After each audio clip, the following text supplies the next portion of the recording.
Olá, hoje a gente vai mergulhar numa história, bem recente e cheia de camadas do cenário musical aqui no Brasil. O caso Jessé Aguiar, sabe, aquele artista que surgiu como uma promessa enorme no meio gospel. Sim, lembro bem. Um nome que cresceu muito rápido ali. Exato. E que depois, né, se afastou de um jeito bem marcante, depois de se assumir homossexual, e agora, olha só, tá ensaiando uma volta para esses mesmos palcos evangélicos. Uma trajetória e tanto, hein? Cheia de reviravoltas. Pois é. E para a gente entender melhor isso, a nossa análise vai se basear numa matéria específica. É um artigo do Caio Rangel, saiu agorinha, dia 21 de maio de 2025. Ele detalha justamente essa volta, sabe? E as complexidades todas. Entendi. Uma fonte bem atual pra gente discutir, então. Isso. O objetivo aqui é meio que desvendar os pontos principais desse retorno, né? Pelo que o Rangel apresenta, as motivações, as estratégias que ele está usando e as reações que isso está causando. Bom, vamos lá, vamos desempacotar isso. Primeiro, só para relembrar, né? Em 2023, o Jessé, com 21 anos só, anunciou que estava saindo do universo gospel. Foi um baque na época, né? Muita gente comentou. Sim, e muito porque ele falou abertamente da orientação sexual dele, algo que ele disse na época que entendia desde os 12 anos. Teve aquela declaração forte, tipo, não tô aqui pra confirmar boato, tô aqui pra fechar um processo que vivo desde os 12 anos quando descobri minha sexualidade. Foi corajoso, né, naquele contexto. Com certeza. Uma fala de muita vulnerabilidade. E aí, o que veio depois, e que o artigo do Rangel detalha bem, foi a tentativa dele de ir para a música secular, sair daquele nicho religioso. Só que, Ah, é. o que a matéria diz sobre isso? Então, um ponto que a matéria levanta e que é fascinante é a resistência que ele encontrou. E aqui está um ponto-chave da fonte. Essa resistência não veio só tipo da igreja mais conservador. Isso era até esperado, né? Sim, meio previsível. Mas veio também, e isso surpreende, de uma parte da própria comunidade LGBTQIA+. Nossa, sério? Mas por quê? O artigo não aprofunda tanto nos motivos disso, mas sugere uma complexidade ali, sabe? Talvez expectativas diferentes, ou críticas à trajetória dele. Enfim, mostra que nem fora do ambiente religioso a aceitação foi simples.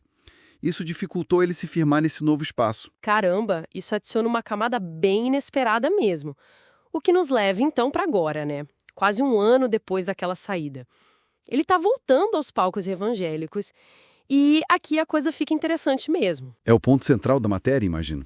Sim, o Rangel menciona uma apresentação específica, foi dia 20 de maio de 2025, numa igreja batista lá em Betim, Minas Gerais, Sarando Vidas o nome. E ele se apresentou junto com o pastor Adeildo Costa. A matéria até cita rapidinho umas polêmicas antigas desse pastor com dependência química, só para dar o contexto de quem o acolheu, sabe? Entendi. Um retorno num ambiente específico com uma figura também conhecida por polêmicas. Exato. E aí, para lidar com a dificuldade de voltar para esse meio, que podia ser hostil, o artigo aponta uma estratégia bem clara do Jessé. Ele anunciou que não vai cobrar cachê para cantar nas igrejas. Ah, interessante isso. Uma forma de reabrir as portas, talvez. Parece que sim. E tem outra coisa. O Rangel nota uma mudança na imagem dele. Tá mais sóbrio, mais discreto comparado com a fase anterior. Visualmente, então, uma mudança. E no discurso? Aí que está o ponto crucial que o artigo do Rangel frisa. A postura atual do Jessé é de evitar falar publicamente sobre a sexualidade dele. É. Mas esse não era o tema central quando ele saiu? Exatamente. O tema que marcou o afastamento agora parece de lado. E como era de se esperar, né, essa nova abordagem está causando reações bem divididas nas redes sociais, segundo a matéria. Imagino. Deve ter gente apoiando, falando em segunda chance. Sim, tem esse lado. Gente que aplaude a volta. E do outro lado? Muita gente questionando. Questionando a autenticidade, sabe? E principalmente esse silêncio sobre a identidade sexual. Acham que é calculado. Isso levanta uma questão importante, né? Que a matéria reflete sobre as expectativas que caem em cima de figuras públicas nessas situações.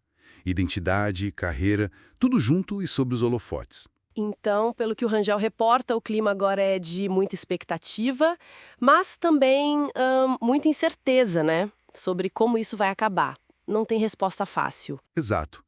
Se a gente junta tudo que o artigo traz, as perguntas que ficam são essas. Como vai ser essa recepção do público cristão de verdade, a médio e longo prazo? Vão aceitar numa boa ou vai ter condição? E talvez o mais importante, o GCE vai estar disposto ou não a retomar essas questões de identidade e fé que ficaram meio em suspenso.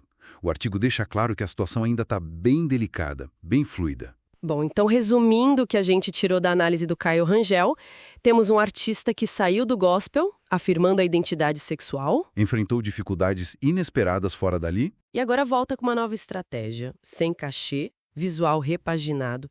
mas mantendo uma ambiguidade notável sobre aquele tema central do afastamento. Exato. E isso deixa a gente com uma reflexão final que vem direto dessa leitura, né? Considerando essas reações tão diversas e a estratégia dele de aparentemente silenciar sobre algo que era tão forte na narrativa pública dele, o que essa situação toda diz pra gente sobre essas negociações complexas e às vezes tensas, né? Entre identidade pessoal, fé, carreira artística e as expectativas, muitas vezes conflitantes, das várias comunidades. É uma pergunta que fica no ar. É um espelho interessante de como essas coisas funcionam hoje em dia entre a pessoa e os grupos aos quais ela pertence ou quer pertencer.